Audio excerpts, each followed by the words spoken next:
Bueno, buenas tardes. Nosotros vamos a hablar sobre la andropausia junto a mis compañeros que se encuentran en pantalla. Bien, ahora vamos a hablar del caso clínico.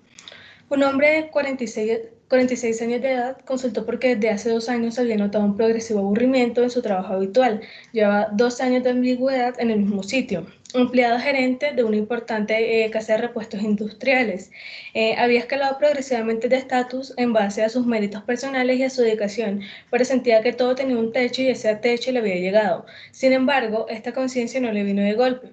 Comenzó teniendo vagos síntomas de malestar gástrico, digestiones lentas y pesadas, que le llevaron a 2 clínicos que no encontraron nada de importancia y atribuyeron todo al estrés. Él, sin embargo, no se sentía estresado. La preocupación por su estómago dejó paso a una sensación de inutilidad, de vacío de motivación y meses después insomnio progresivo, somníferos y ansiolíticos que ahora sí le irritaron el intestino y le trajeron una ligera complicación hormonal. Como nunca había tomado nada y era contrario a la ingestión de medicamentos, vivía este periodo como un ya estoy viejo, estoy de la tercera edad y cosas por el estilo. Un amigo finalmente le dijo con convicción que no estaba viejo, sino que se creía viejo y eso sí era grave. Se decidió a consultar. Daré paso a mi compañera Leslie. Bueno, entonces básicamente nosotros vamos a hablar sobre la patología de la andropausia, que se conoce como los cambios hormonales debido a la disminución de la testosterona. En esto podemos observar como la disminución del deseo sexual, la dificultad en mantener una erección eficiente y una reducción y un volumen de fuerza en la eyaculación, así como también puede haber una disminución del vello corporal y las alteraciones de la piel. Esto suele ser entre los 40 y los 50 años. Una de las causas de esta patología por lo general siempre están relacionadas al envejecimiento, a la edad de las principales causas como la alteración de la hormona y también contribuye a las enfermedades como cardiovasculares, las alteraciones psicológicas producidas por el estrés o físico y también es el consumo excesivo del alcohol.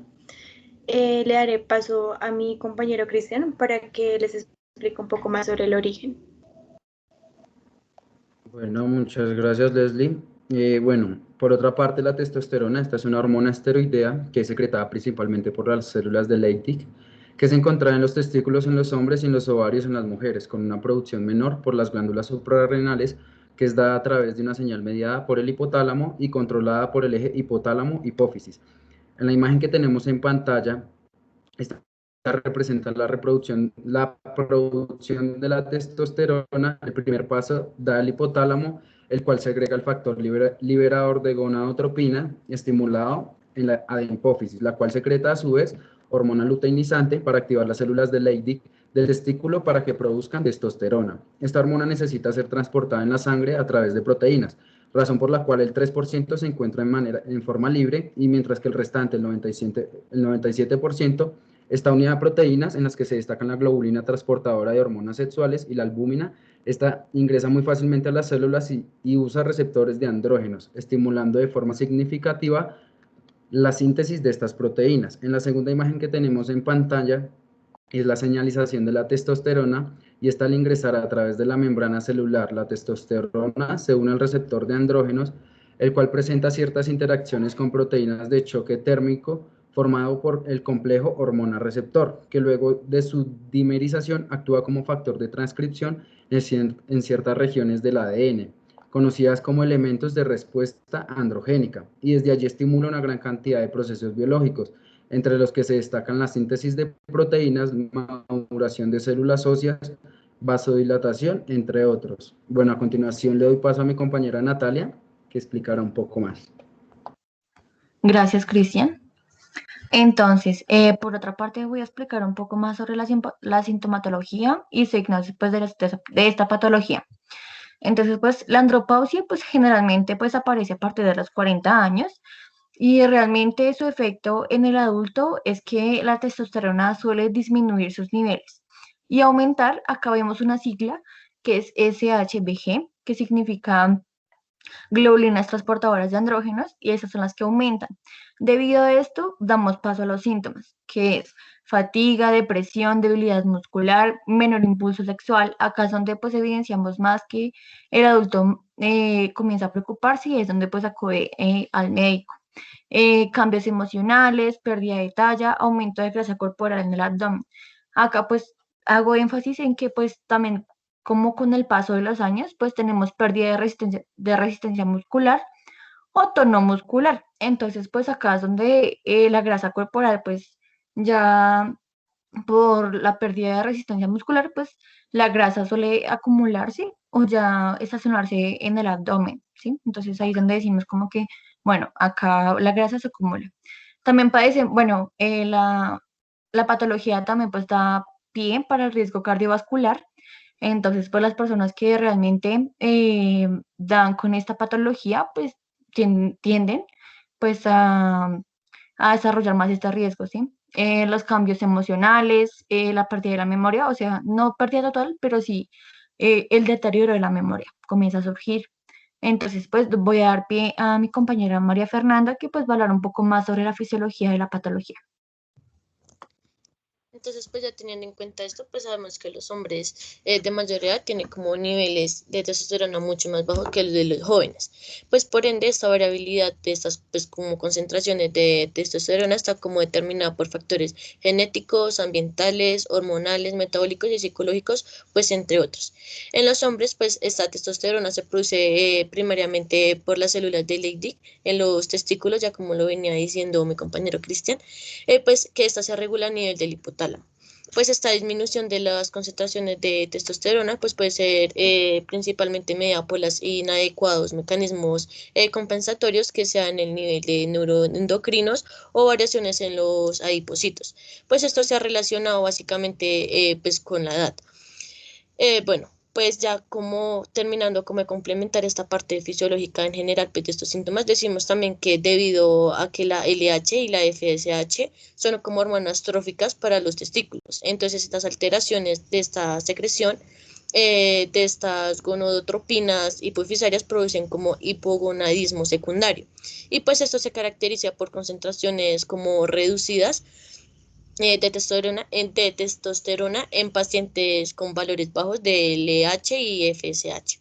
Y pues en estas personas con deficiencias como más graves se observan estas ausencias completas del desarrollo pubescente, infantilismo sexual y pues en algunos casos hipospadias y criptoquidia. Y pues ya en lo último, los pacientes con deficiencia parcial de gonotropinas tienen como un retraso o como una interrupción del desarrollo sexual. Ya seguimos con mi compañera Vanessa. Bien, ahora daremos una explicación fisiológica sobre los signos y síntomas que se evidenciaron en el caso. Bueno, fueron dos: malestar gástrico y trastorno del sueño relacionado con insomnio. Empezaremos con la gastritis. Pues la gastritis es una inflamación, es una enfermedad inflamatoria aguda o crónica de la mucosa gástrica, la cual es producida por factores exógenos como el alcohol, las drogas, el tabaco, y endógenas como ácido gástrico, pepsinas y bilis. Entonces, la barrera gástrica está constituida por componentes preepiteliales, epiteliales y subepiteliales. En los componentes preepiteliales se encuentra la barrera de moco, el bicarbonato y los fosfolípidos, los cuales aumentan la viscosidad del moco. En cuanto a los componentes epiteliales, encontramos la capacidad de restitución del epitelio por las células existentes a nivel de la región lesionada. También encontramos una resistencia celular con una gradiente eléctrica que previene la acidificación celular. Por otro lado, los transportadores ácido básicos que transportan el bicarbonato hacia el moco y a los tejidos subepiteliales, los cuales extraen el ácido de estos sitios, los factores de crecimiento epitelial, la prostaglandina y otros óxidos nítricos. Por último, tenemos los componentes subepiteliales. En estos se encuentran el flujo sanguíneo que descarga nutrientes y bicarbonato en el epitelio y la adherencia y extravasación de los leucocitos. Un trastorno de uno de estos componentes o más lo que va a originar es una lesión de la mucosa gástrica, permitiendo la acción del ácido de proteasas y ácidos biliares en mayor o menor grado y pueden llegar hasta la lámina propia. La mucosa gástrica es capaz de resistir la irritación y asimismo soportar la acción de un ácido muy fuerte. Sin embargo, en la gastritis o malestar gástrico, la mucosa gástrica se irrita y se inflama, y esta inflamación suele ser por diversas causas fisiológicas como la presencia de la bacteria H. pylori, la cual se localiza en el agua y se transmite de una persona a otra de forma fecal oral, o gastrooral, y esta puede llegar al estómago y desarrollar la famosa gastritis que conocemos. Ahora daré paso a mi compañera Paola. Listo, otro síntoma que identificamos en el caso es el trastorno del sueño, también lo identificamos como insomnio. Esta es la dificultad que existe para iniciar, mantener o consolidar el sueño. Fisiológicamente existen varios modelos, como lo son el fallo de mecanismo o ruptura de homeostasis, tanto en el sueño-vigilia. Y así también la hiperactividad del sueño extrínsecos relacionados pues con el sueño, la vulnerabilidad genética y el reloj circadiano. Ahora, vamos a hablar del reloj circadiano, de la génesis del patrón, y estas se distinguen por procesos fisiológicos que llevan a la producción del sueño. Esta se presenta durante las 24 horas del día. Estos procesos producen un periodo de sueño-vigilia, se distingue la homeostasis reactiva del producto de metabolismo celular. Esta produce una actividad diurna, o sea, en el día, cuya acumulación durante pues todo el día genera el sueño por la noche. La pregunta es dónde se acumula la adenosina, que es la primera hormona o sustancia de la que estamos hablando. Esta se acumula en el hipotálamo lateral y mediante la unión de pues, sus receptores localizados en el área preóptica ventrolateral se genera un bloqueo en la actividad del sistema reticular ascendente que permite el ingreso de la información proveniente del medio ambiente. O sea, cuando hay sol, pues se genera vigilia y cuando está oscuro se genera sueño. Por otra parte, existe otra sustancia que es la segunda hormona, que es la melatonina. Esta es producida en la hipófisis que genera una homeostasis predictiva que consiste en la secreción periódica relacionada con la disminución de la luz solar y la aparición de la oscuridad en la noche. Esta hormona es enlazada en su producción y secreción en la acumulación del nivel cerebral con la detección de la luz solar por parte de las células especializadas, ya sea en la retina, ya que es la que pues identifica tanto la luz como la oscuridad. Esta actúa sobre el núcleo supraesquimático, que también se escribe NSQ, que es un marcapasos natural del sueño, un reloj biológico también se llama, que tiene conexiones neurológicas directas con la retina, causando pues el deseo de dormir cuando alcanza su pico máximo, que es más o menos entre esa 9 o 10 pm. Asimismo, la última hormona de la que hablamos es la del cortisol, que es una hormona que depende del sueño y es secretada de manera independiente de las influencias ambientales.